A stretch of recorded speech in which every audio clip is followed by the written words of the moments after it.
தமிழ்நாட்டில் நான் கேட்கிறேன், ஒரு பட்டியலின சாராத ஒரு தலைவர் வீட்டுல யாராவது தாழ்த்தப்பட்ட சமுதாயம் இல்லாத ஏதாவது ஒரு தலைவர் வீட்டுல அம்பேத்கர் சிலை யாராவது இருக்கா? யார் வீட்டுல இருக்கா? யார் வீட்லயாவது இருக்கா? எந்த கட்சி தலைவராவது இருக்கா? யார் வீட்லயும் கிடையாது. எங்க ஐயா வீட்டுல இருக்கு.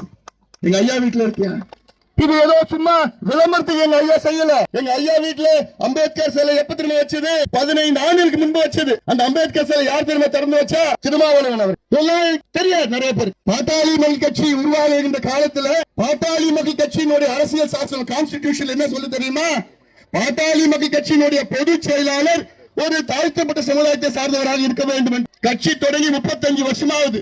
35 வருஷமா பாட்டாளி மக்கள் கட்சியினுடைய பொதுச் செயலாளர் ஒரு பட்டியலினத்தை சார்ந்தவர், தாழ்த்தப்பட்ட சமுதாயத்தை சார்ந்தவர் தான் இருந்துட்டு இருக்காங்க.